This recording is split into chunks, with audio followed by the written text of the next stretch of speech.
All right, so why don't we start with our blessing, and then we'll be able to kind of dive into this Torah study. And what's really cool is, since we're doing this new kind of Torah study where we're bringing in Musar, it lends itself, I think, to a lot of really interesting discussion. So I'd love for anyone to kind of jump in and be part of conversation at any point. Whether you are a Torah scholar or a Torah novice, you carry wisdom, and that wisdom is really appreciated.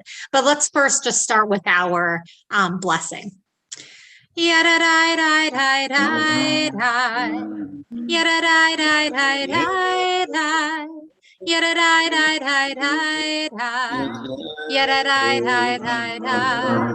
Baruch atah Adonai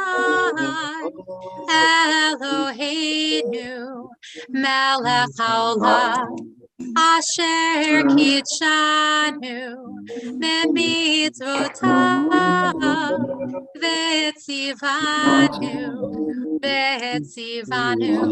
la'asok b'divrei Torah la'asok b'divrei Torah hafok ba la'asok b'divrei Torah yadadai dai dai dai dai yadadai dai dai dai dai yadadai dai dai dai dai yadadai dai dai dai. This week's Torah portion is something that a lot of us might be fairly familiar with, which is the story of Noah and the ark. I know I saw those postings going around, some of you might have received from Bruce Almighty, which is a great way to go into Torah study today for anyone who saw that.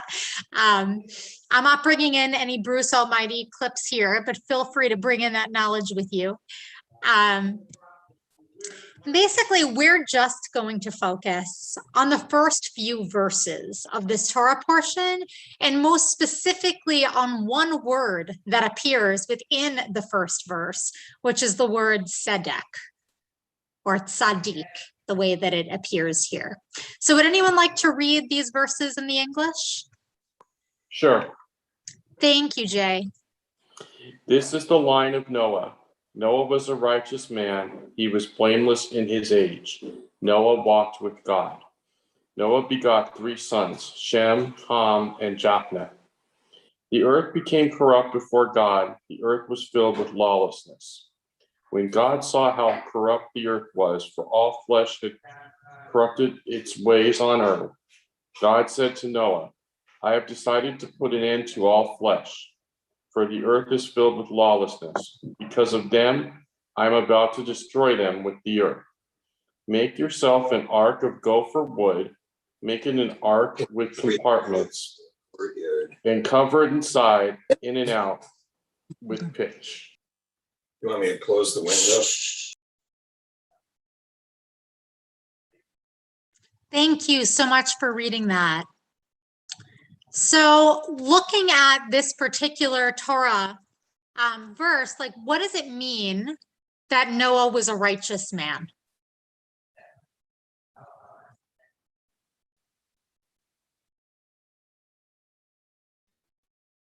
Now we're unmuted. It's very important to note that he was in this translation, it says blameless in his age. The other translations say in his time, all things being relative. Yeah, so the word that's used here, you might recognize Dor, which is like generation, Lador Vador. So it's like within his generation, that ending tav right there means in his, bab means in. So within his generation, he was a tzaddik, or a righteous man. That's an important distinction to bring in. But what does it mean to be righteous at all?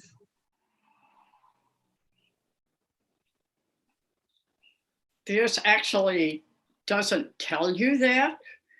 I'm reading through the text again. I'm saying that it just says he's blameless for his age, but it doesn't say what he did or didn't do,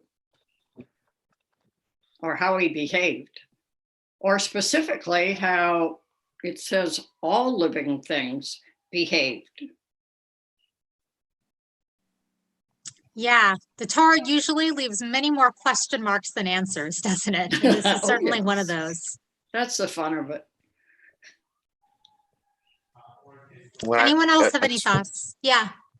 I was just saying, I think that when he's talking about the being righteous, that probably his treatment of the poor or less than around him. I think that might be the righteous part. That Moses was a righteous man towards the poor or towards people that were needy or oppressed, So taking care with of no people. with no reward, with wanting of no reward. I don't always remember my Torah, but Abraham, I'm not sure if he was called righteous or not, but he walked in front of God. Noah walked with God. Noah was special, even if he wasn't called righteous. And I don't remember if Sadiq is used for Noah, for Abraham. So there's the idea that he walked with God puts him in a little different category. So there seems to be categories of righteousness. Yeah, with Abraham, the walking with God, that's a little more complicated because it starts out when he's on his journey that God is showing him the way. And by the end, he's seeing the way for himself. But you're right that this category of walking with God is something that's really special. Right. So why don't we, sorry, go ahead, please. If it means literally walking with God, could you imply that there is a corporal presence of God? I mean, we think of Moses as talking with God and seeing God, but is that how this would be interpreted? Noah walked with God. Is that literal or figurative, or both?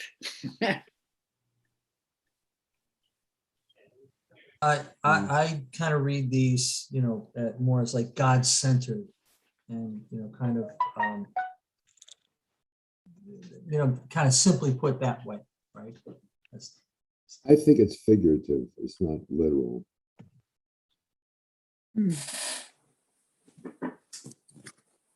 He does have a communication with God, or God wouldn't be saying, do this. God said to Noah in verse 13. What's really interesting is all of us can look at the same verse and we could find different meanings in it, and we're all right at the same time. It's kind of cool how that works out, right? Yes. We've been doing that for a couple thousand years or more. We have practice, right? So what I want to do is bring in a few different rabbinic texts on what it means to be tzaddik, someone who's righteous. So this first one is Ibn Ezra. Says that he was a man who's righteous in his deeds. He doesn't say anything else, so there's still a lot of ambiguity there, but it's specifically his deeds that make him righteous. So maybe that gets back to what you were talking about, Frank, of doing things for people without a hope of reward, just doing them because they're right. What always troubled me about being righteous, he never really warned his neighbors what's going to happen. So he doesn't seem to care about anyone else. I'm not sure that's true, Larry. I think it said he did warn them, right? And they just kept making fun of him, saying, Yeah, we're going to go to some different texts around that later. I'm drawn to think of kind and compassionate. He doesn't seem to show that. No. Well, let's see. Let's keep reading through it and see whether he does or not. But Rabbi Catherine, you're saying that being a tzaddik is being someone who's kind and compassionate. Yes. I'm just moving it into a less measurable. Yeah, a less measurable venue. It's like not that, I feed the animals, I take care of the people. It's even a larger understanding of feeling and also of equality. But beautiful. Right, because I think if he's building this ark that's going to save animals, we're never going to repay him back. right? Once he lands the ark, they're going to go off and go be wild again. He's never going to get a thank you. That humble doing it. Sorry. It's kind of like doing a mitzvah and not expecting anything in return. And that's what his life was about. Yeah. There's a little bit of an echo. Do other people hear that? No. Okay, maybe that's just No. me. There was an interesting debate that appeared among Palos Verdes parents just a couple of weeks ago, where there was a high school student who found $60 on the ground and went to turn it into the high school to see if maybe someone was missing their money, right? And the high school said, okay, we're going to take it from you. And if we find the person it belongs to, we'll give it to them. And if not, we as a high school are going to keep the money. And the parent was very upset because they said, no, my kid should get it back. And there was a debate about like, should there be a reward for giving money back? Like, what is the right thing to do? Should it be like, I hold on to it or I get rewarded for finding this? Should it be, that I'm just handing this money in because it's the right thing to do? And I think that we wrestle with that on a day-to-day basis. The Talmud is very clear about if you find finding something, you are obligated to make a heroic effort to find the owner. Yes. And if you can't, then you can keep it, and ideally, you should use it to do some form of mitzvot by donating it to an appropriate need. Yes, but it's just one of the many ways. You're absolutely right, Steve. And we've studied that a little bit here before, and there's certainly much more to study. But like, what does it really mean to be righteous? Yeah.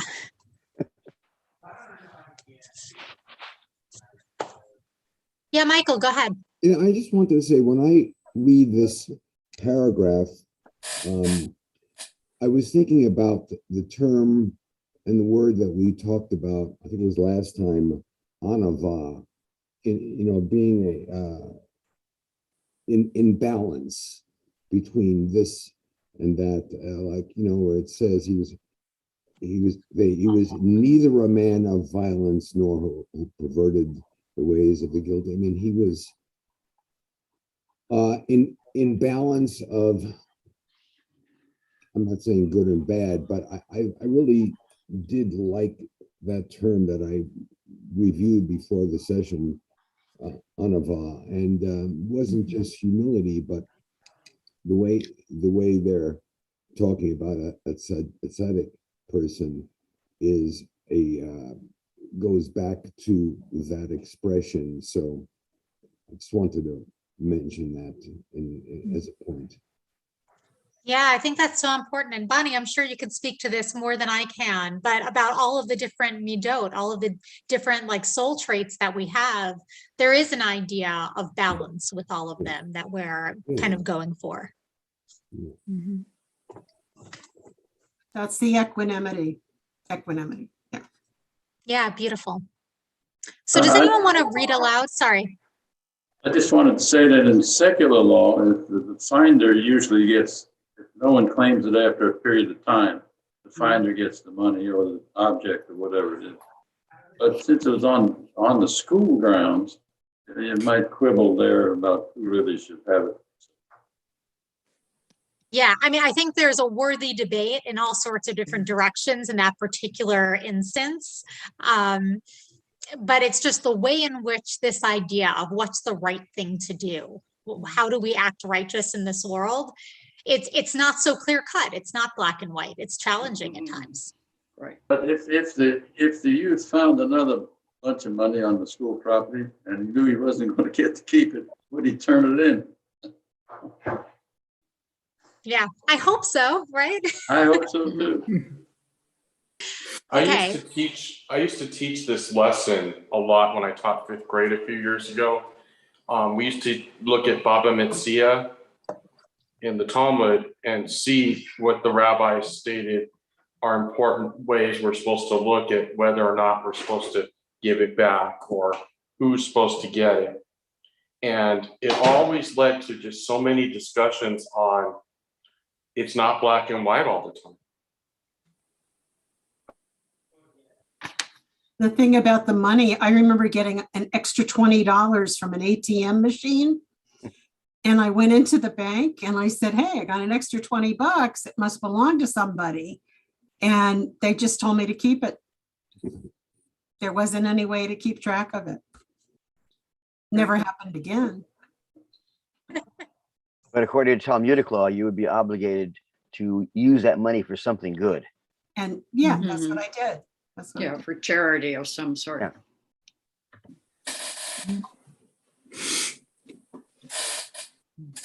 Why don't we look at this text right here? And I'm so sorry if I interrupt anyone. I can only see 5 people at a time. So if someone wants to speak, please feel free to jump in. It's so hard to lead in this virtual world. Like if we're all in person, it's easy to tell when people would like to speak. Here, I just am so limited. Sorry, Jessica, that you're having trouble with sound. I don't know why that is. I hope it's fixed. Okay, so this text by Ramban here. Does anyone want to read this out loud? I know, Michael, you already referenced a small part of it. I'll read it. I'm sorry. Oh. So he was a righteous man and wholehearted. Scripture mentions that he was guiltless and perfect in his righteousness in order to inform us that he was worthy to be saved from the flood without any punishment whatever, since he was wholehearted in righteousness. For a tzaddik, a righteous person, is one who is found guiltless in judgment as opposed to the wicked person. Noah was a righteous man, meaning that he was neither a man of violence nor one who perverted his ways, as did the guilty ones of his generation. It further said that he walked with the glorious name, fearing him alone. He was not enticed by the astrologers, enchanters, and soothsayers, and surely not by idolatry. And he paid no heed to them at all. To God alone he did always cleave, and he walked in the way God chose or taught him, for he was a prophet. Thank you, Michael. And Judy, thank you for volunteering to read. When there's something else to read, I'd love to call on you. Okay. So is there anything else that we get from this text by Rambam about what it means to be righteous? I think one important thing that I see in this text is it doesn't say that righteous means perfect. You know, you're guiltless in judgment, but it doesn't say perfect. And I think that's a lesson we all have to keep reminding ourselves. Yeah, if it was perfect, who among us would be able to achieve that, right? We're all imperfect. And There's a lot of temptation. I mean, I never really looked at this, the astrologers and enchanters and soothsayers and idolatry. Like, you got a lot of people with a lot of different ideas doing a lot of different things. So it seems to be a certain level of temptation, and he paid no heed to them. That he was saying, well, he was strong in that way in his beliefs and true to them and true to Adonai. so maybe being righteous is tied to vision in some way. Somewhere in my ancient background, the story of Jews encountering the Greeks, and how we almost lost it there because of how the youth so much was swayed by the culture and their ideas and things, and we're almost tempted to tilt that way, but we survived it. Yeah. Story of Hanukkah. Coming up in a few months. Which was largely a civil war. Yes. I'm going to take us just a little further down because I know how much stuff I put into this text study for today. As I always do. It's okay if we don't go through all of it. That's totally fine. It'll be there. So basically, I brought in text not necessarily referring to Noah, but referring to this idea of tzedek or righteousness. So in the middle of the holiness code in Leviticus, there is this verse that appears of you shall not render an unfair decision. Do not favor the poor or show deference to the rich. Judge your kinsmen fairly. And the word for judge here, it's not a great translation, judge your kinsmen fairly. It's like bit tzedek, with righteousness, tishpot, judge your, well, it's not all that off, judge your fellow human being. But it starts with this idea of like with righteousness or in righteousness should your judgments be.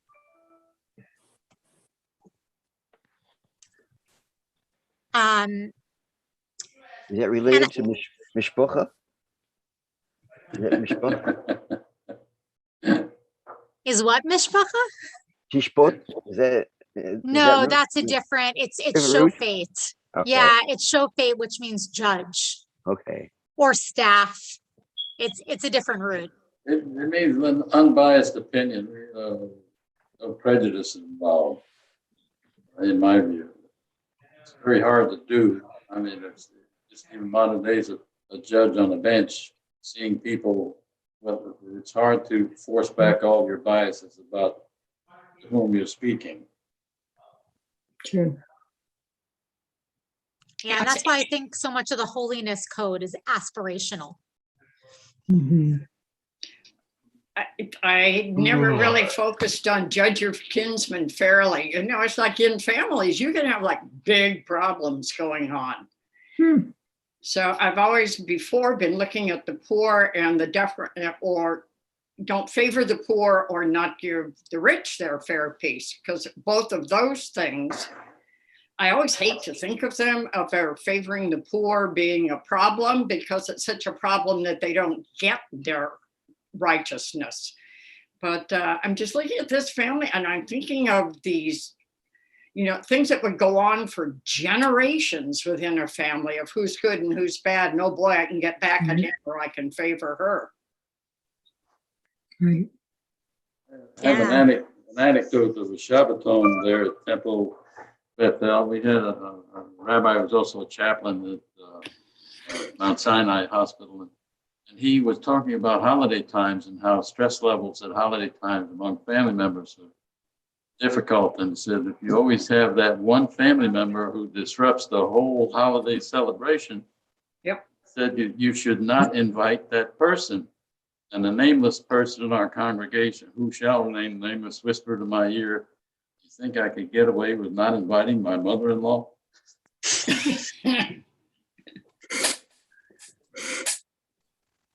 It's tough stuff, judging our kinsmen fairly all the time, right? And it's not easy.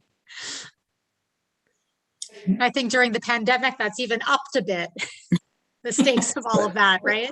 We've seen it in so many ways. Right, divorce is not an option, but murder is still on the table. Not. Okay, I'm going to bring us to this verse from Sanhedrin, which speaks to what you were talking about earlier, Steve, when you were talking about Noah and his generation, right? I'm going to bring us back just a little bit.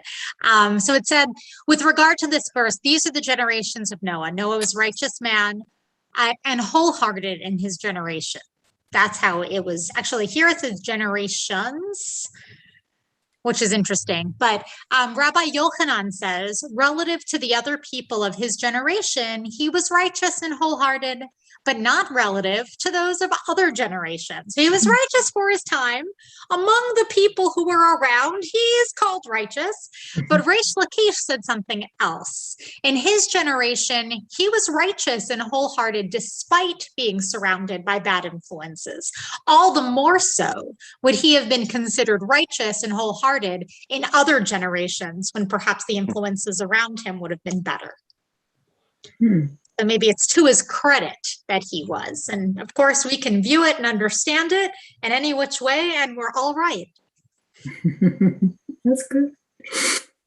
Any other thoughts on that before we go forward?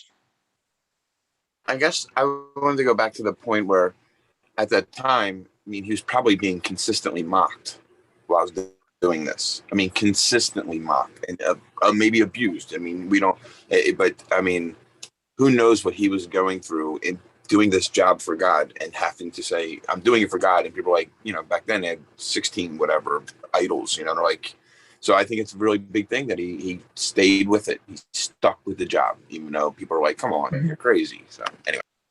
Yeah, exactly. And actually this next text, which is a Midrash, speaks exactly to that.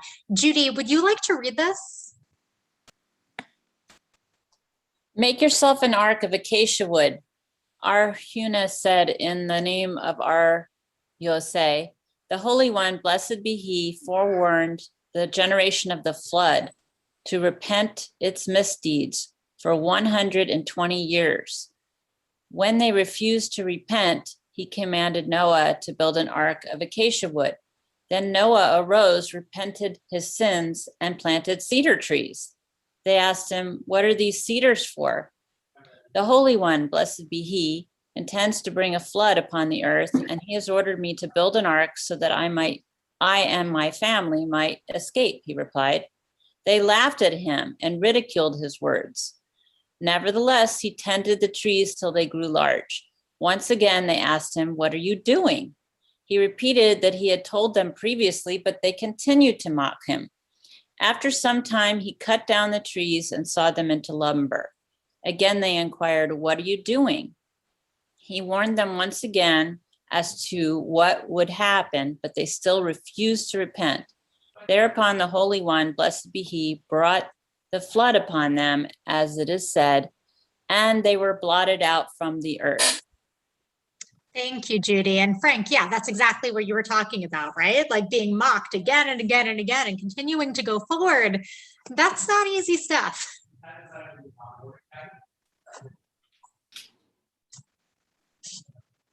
Isn't there an inconsistency there, acacia and cedar? Yeah, I wondered about that. Mm. Yeah, and I had wished that I had looked up the reference there as to why they changed that. And I don't know off the top of my head why that would be. Do you wonder? Yeah, there's no commentary on this verse that's there in Sepharia. Otherwise, I would have brought that in. Yeah, and Bonnie's asking about gopher wood. It would be interesting to find out exactly why it's written this way. I don't have the answer for it, though.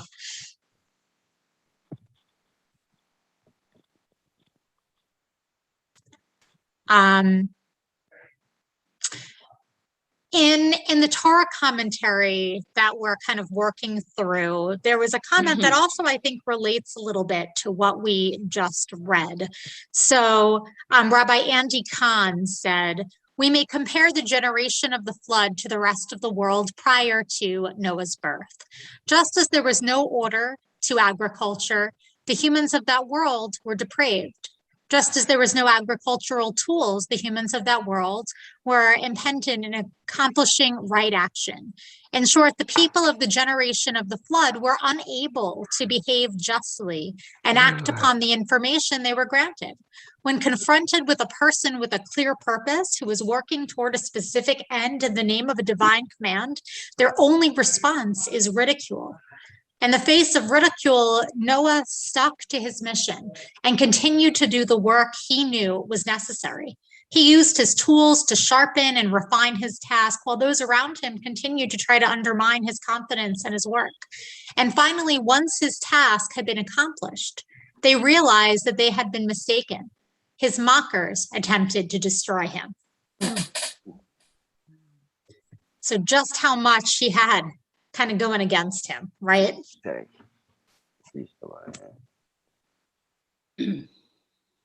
Bonnie, do you want to say more about that? It just reminded me of how Al Gore, how many years ago, was talking about climate change and people didn't want to listen to him.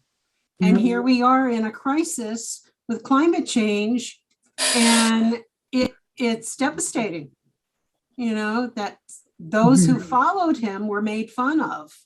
And here we are. And here we are. So that's all. It just reminded me of that. Yeah. Yeah. Good example.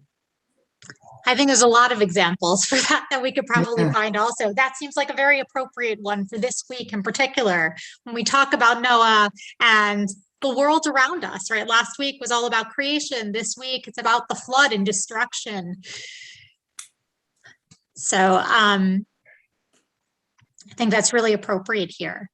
I think that it's impossible to have a Torah study about Tzedek and to not bring in this verse, right? Like the quintessential verse about Tzedek, which here is translated as justice. I know elsewhere we've been translating it as righteousness, but this line that we so often hear, Tzedek, Tzedek, tirdof, justice, justice, you shall pursue. And the verse continues, that you may thrive and occupy the land that the eternal your God is giving to you. So what does it mean to say Tzedek, Tzedek, tirdof, justice, justice, you shall pursue? Why is it that it uses the word Tzedek twice in a row? Like, why not one time? Why not say justice, you shall pursue? Why do we have to be redundant, right? And so the Talmud has something to say about that. Does anyone want to read this text? I know it's a little bit lengthy, so we can break it up. I read if you want. Thanks, Steve. As it is taught in the Baraita, when the verse states, justice, justice you shall follow, one mention of justice is stated with regard to judgment, and one is stated with regard to compromise. How so? Where there are two boats traveling on a river and they encounter each other, if both of them attempt to pass, both of them sink, as the river is not wide enough for both to pass. If they pass one another, both of them pass. And similarly, where there are two camels who are ascending the ascent of Beit Haron, where there is a narrow, steep path and they encounter each other, if both of them attempt to ascend, both of them fall. If they ascend one after the other, both of them ascend, just like in modern day traffic. How does one decide which of them should go first? If there is one boat that is laden and one that is not laden, the needs of the one that is not laden should be overridden due to the needs of the one that is laden.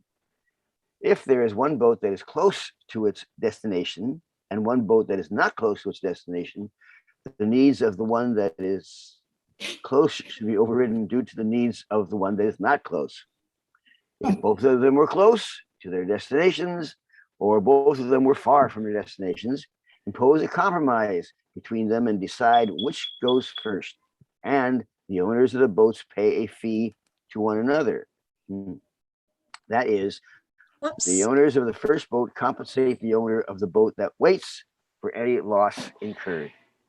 Okay, so there's a lot of different examples there. I know these are super relatable, especially the camels, but it does give us a visual. So, like, what do you make of this idea that like one time that justice is cited here, it's referring to judgment, and the other justice, the other tzedek, is about compromise. What do you make of that?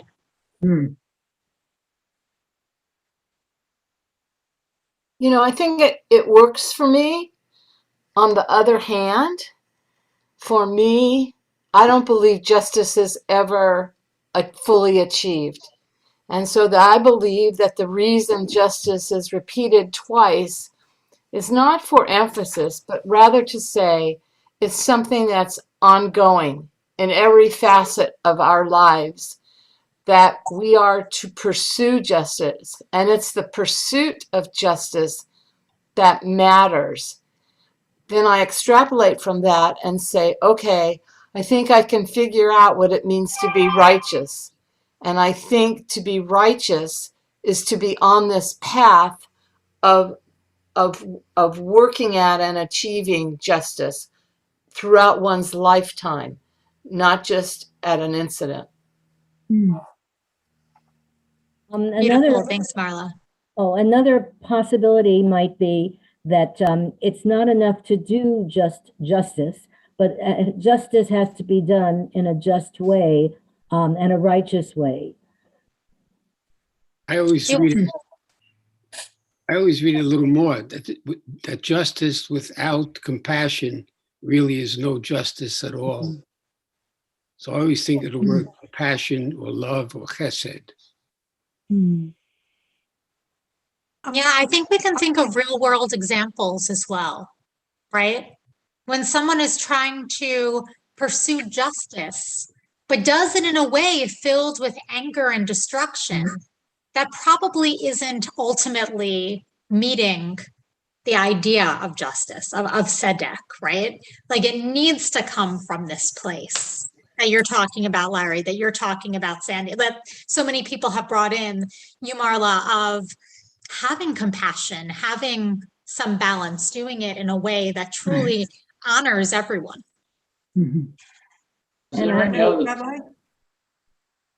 Elohim would be the God of judgment, and Adonai is the name for the attribute of compassion. So that's Elohim and Adonai, which is also in the Shema. So beautiful. Thanks, Sandy. Was there someone else who was trying to speak? Yeah, I just had a question. Are there any other examples? I can't think of any where the same word is used twice.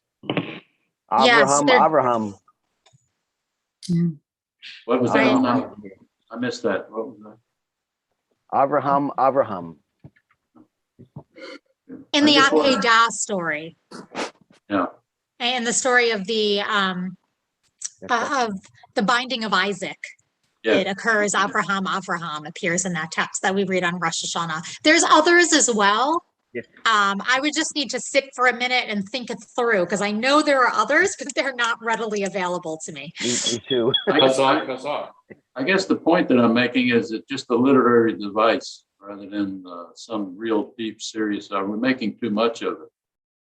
Well, the rabbis would say there's no such thing. And of course, we can disagree with them. But the rabbis would say that every word in the Torah is there for a reason. And yes, it's a literary device, but it's a literary device for a purpose. Okay. All right. Is the translation accurate, or is that open to the word tzaddik or tzedek or to justice, or is there between the languages could be a variance? You can translate it as justice or righteousness. Okay. I'm really intrigued with what Marla said, that justice is never perfect, that there's always another facet to it, another opportunity coming up. And I started thinking of a really simple example. In each of these in Sanhedrin, 2 people or 2 beasts or 2 ships arrive at the same place at the same time, and they both have an equal reason to want to move ahead. But one of them says, okay, you go ahead. And then the person who goes first is gracious, I will say, acknowledges that they get a little bit of time. They're going to be at their destination faster. And I think of being back in the old days when I had 2 children, very young children, and you would go to the grocery store and there might be somebody ahead of you who had about the same amount of food, but they didn't have 2 squalling kids who wanted to get their donut that they always got at the end of going to the grocery store. And that a person is gracious enough just to say, you go ahead of me, same amount of food, same amount of time, and how gracious that is. Is that they're right and I'm wrong? It isn't that they're right and I'm wrong. I'm just a frustrated young mother at that point, but that we always have that 2 people get the same place at the same time, of us to be gracious or kind to one another. Thank you for bringing these examples, to things that we can so easily relate to. When it says justice twice like that, to me, it's almost like a plea for justice in a way. But then I think the second justice is, like someone else said, the compassion part of justice. I think it's more of and I think that's correct, by the way, but I was thinking that it's also more of lack of ego in giving out right? Lack of fear or hatred of others while giving out that justice, right? Like our criminal justice system, right? Which is 30% of the world's women's prison population, but we're only 3.9% of the world, right? And it's mostly people of color, right? That's where justice is starting to go awry, right? And so that's where I see this in my daily life when I'm reading into and hearing about this, is that sometimes justice, way it is with ego and fear, and I think there should be lack of ego and fear, and go to the compassion part, but at least eliminate the ego and the fear from justice. Beautiful. So you're bringing us also into our midah from last week of anava, that all these things are so closely related. Anava means humility. And what does it mean to be humility? It means to take up the right amount of space, not too little, not too much, but the right amount for the scenario in which we're in. And clearly these two things are so linked, as so many of the midot, the spiritual aspects of self, are.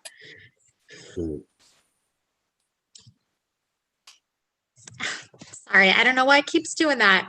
It's driving me crazy. I'm going to bring us into another text here. I actually don't think I have a ton more, but this is related to the conversation we were just having. So unbending confidence, like Noah's, can be quite dangerous when taken in the wrong direction. A key element of tzedek is discernment, based on the foundational sense of justice, as well as willingness to compromise toward the ultimate goal. Further, as Rabbi Kaufman Kohler wrote, the Jewish principle of justice includes love and mercy. It claims the surplus of the rich for the poor, the help of the strong for the feeble, and of the fortunate for the unfortunate, not as a mere gift of condescending charity or befriending sympathy, but as a command and a condition of divine readjustment. Was someone saying something? Sorry. Now everyone's all quiet. Okay. They're rereading it. It's like, okay, let me think about this, Yeah. There's a lot in there. There really is. Like we were talking about coming from a place of justice, like it's so easy to get haughty and be like, this is wrong. I don't need to have a conversation with you to know that you are 100% wrong and I'm 100% right. And that's all there is to it. Right. And then the other element of this saying, actually, that's pretty dangerous. There needs to be conversation in there. There needs to be some understanding, and you can still disagree. You can still fight for something, but perhaps you do it with a little bit more compassion and understanding. What is it? The 8 levels of giving. I'm forgetting who was the person who wrote that talked about. It's like giving with grace. It's like, and the highest level of that is that the donor does not know who the recipient is, and the recipient does not know who the donor is. That there is that not making you feel beholden to a person or an organization or whatever it is. Was that Rambam? Yes, that was my Maimonides, exactly. Yeah, there it is. Yeah.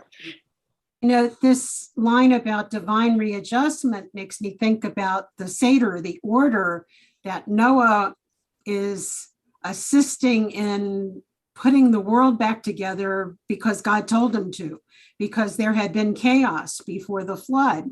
So his job is to restore order according to God's will. But he's definitely going up, going upstream, because most people that behave that way are thought of by the society as crackpots.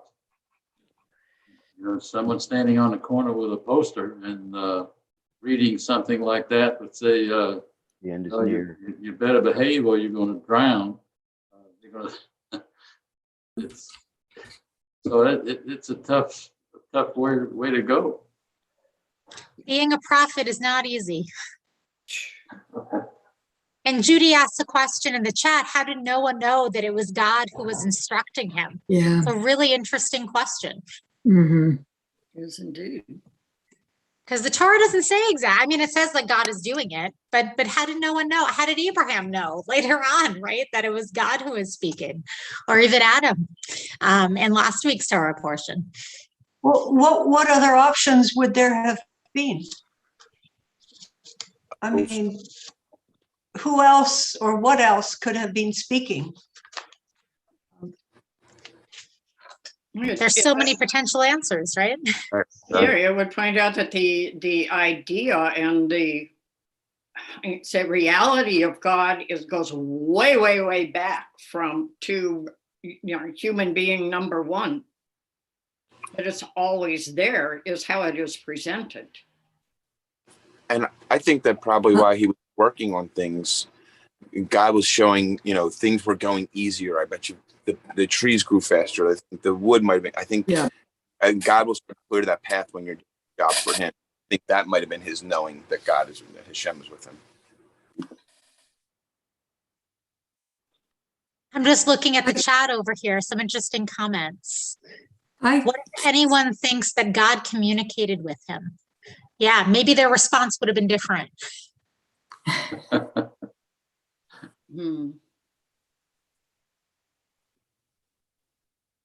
There's a couple of questions that come from all of these texts, and I think we've spoken to them a little bit, right? The relationship between justice and compromise, and the relationship between justice and order.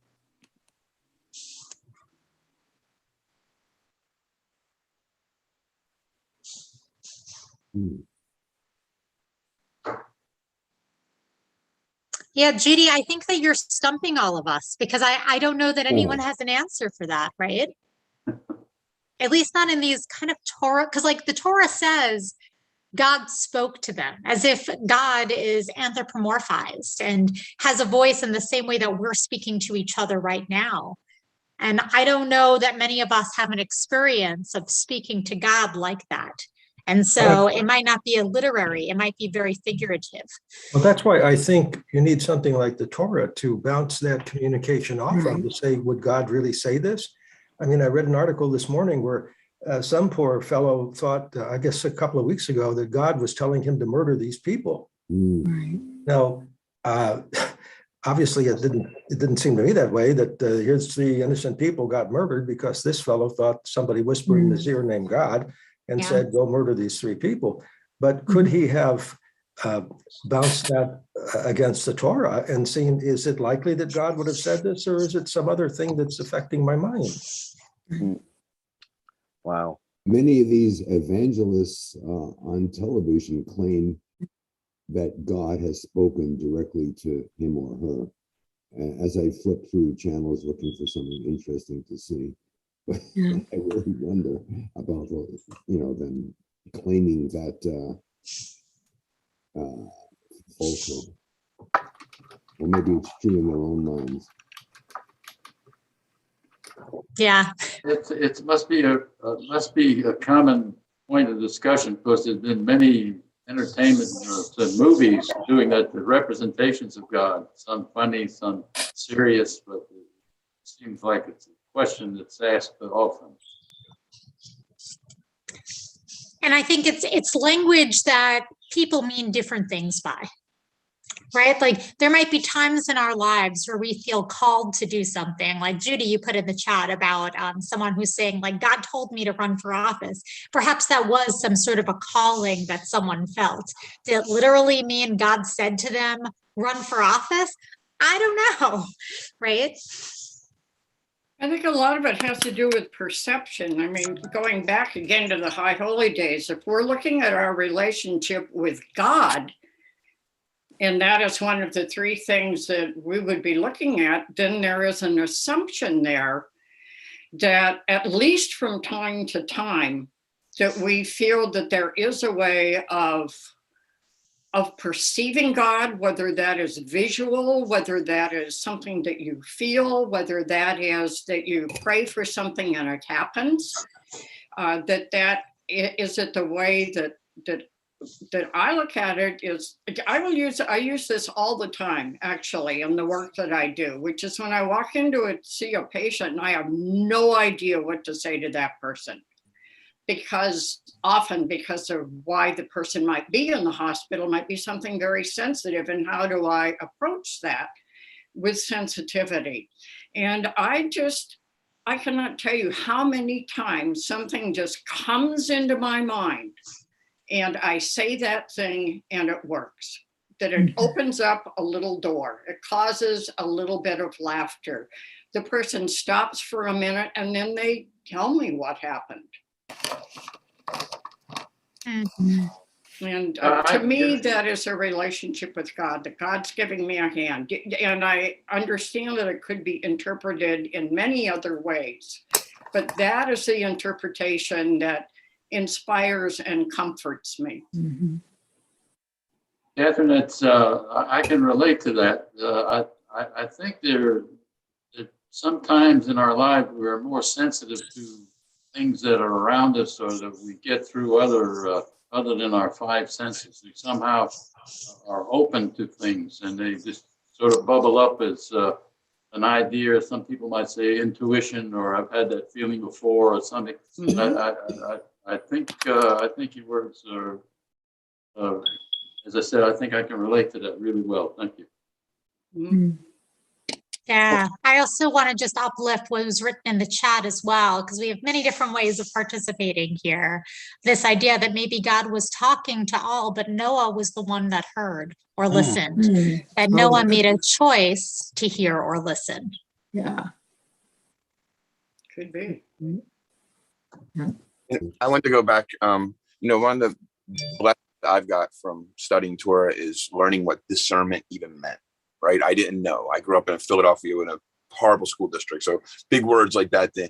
So I'll tell you that one of the great things I got to learn is discernment. And I like that they put that in this passage, because that is like, really giving thought into, what I think of, giving good thought into an action I'm going to take. So anyway, I just I love mentioned in the Torah, that part.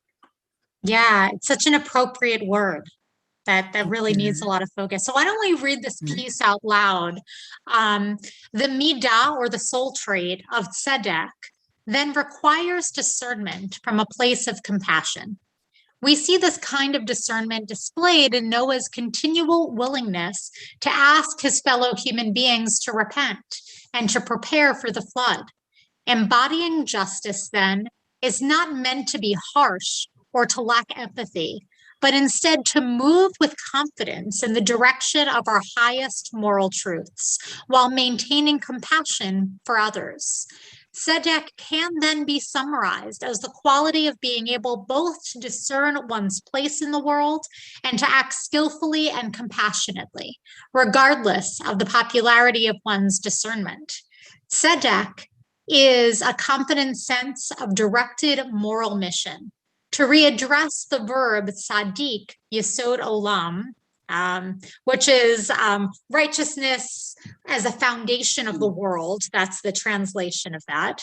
Tzedek is the ability to bring into being our individual foundational truths, to manifest our individual unique Torah in the world. I know there's a whole lot in that text. There's a lot so I can give you a minute to look over it again. I think the word leadership comes into mind when I read this. Do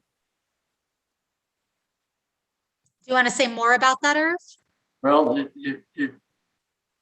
if you're trying to persuade or to bring people to what you think is right, or what is right for all of us, being a leader, whether it be a president or another kind of leader, he's done his homework or her homework, and they come up with what they think is the thing to do, and then you go about it in a way that you try to influence people toward the right direction, even if you're getting a lot of feedback in the other way. And if you're a good enough leader, you tend to get results that you would like to get. If you're a sloppy leader, didn't do the discernment right, or the homework, and then you're apt not to get there. So it's one of the qualities of leadership. Thank you so much, Irv. I was thinking that in addition to what everyone else has said, and I might be totally wrong, but we were saying, well, why is justice mentioned twice? Well, maybe, it's because of, related to this sentence of, tzedek can be summarized as the quality of being able both to discern one's place in the world and to act skillfully and compassionately. And, it seems like, Noah was trying to tell everybody, hey, something bad's going to happen. You better prepare for it. You ought to listen to me. Look, I'm building a boat now. Why don't you? But apparently they didn't. And they got justice. Justice was meted out. And that justice ended up being somewhat harsh, wasn't it? Yes. Because of that. Yes. There's a question in this last text on how Torah kind of is being used right here. This idea that tzedek is the ability to bring into being our individual foundational truths, to manifest our individual unique Torah in the world. And here, Torah, it's referring to this idea that all of us, like there is a Torah scroll filled with wisdom that we are studying. That's part of our tradition, right? But there's also an idea that each of us is an embodiment of Torah. Each of us has our own Torah to share, our own kind of values and wisdom, our own unique perspective.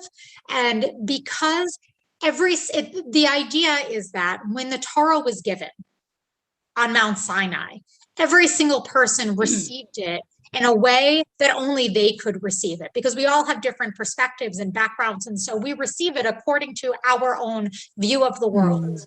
And only through understanding one another's Torah do we actually come closer to a more broad and expansive idea of Torah. So the idea here is really all of us have our own unique callings. For Noah, that calling was building this ark and bringing order in the world and bringing justice in the world like God wanted. But every single one of us has our own kind of calling and our own Torah to teach and to share.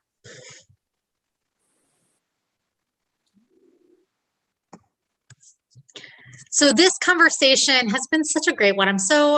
I look forward to this because there's so much shared wisdom in this Zoom room over here. And it's just such a delight to be able to study with you all. What we're doing throughout this year is kind of ending with a few questions, just to kind of keep in the back of our minds, because the idea is that Musar study is something that we do over time, that we need to kind of wrestle with these different soul traits. And since this week's soul trait has to do with tzedek or righteousness, one of the questions is, when have you backed down from something you had determined to be right? What led you to back down? How can you prepare yourself to be more steadfast in the future? So that's one piece of it. Then the other side of tzedek, right? When have you pushed too hard without compromise? How can you prepare yourself to be open to compromise without fully giving up on your belief? How do you find that balance? And finally, the last question to kind of internalize. In what small way can you begin to implement something you know is necessary and right today? What single steps can you take over the next days, weeks, or months to begin this process? And it's my hope that as we continue to go through this week and go into Shabbat, that we can kind of wrestle with all of this on our own and maybe have opportunities to share that wisdom and those learnings with one another. Any final comments or thoughts before we depart today? Well, I have one question for you all, which is we've been doing Torah study solely online for a long time, and I'm happy to continue going forth in exactly this manner. I'm also curious if anyone here would like to make this hybrid. So you could either do it online or come to the temple in person and be able to kind of sit with the owl camera, which is this really cool kind of device we have so people can actually see one another. If there's an interest to do, to give that as an option. I do. Yeah, it seems like a few people might be interested in that. Maybe. All right, so you know what? We'll try it out. Do it. We'll give it a shot. I'll send out all the information. Right now, our reopening committee task force is asking that people be vaccinated in order to do all of that stuff. So I'll send all of that out. And as the reopening task force kind of adjusts things, we'll adjust and listen to them. They're the doctors. They know what they're doing. We trust them. So awesome. That's great. Well, thank you all so much. And I'll let you know about details for next week. Thank you. Shalom.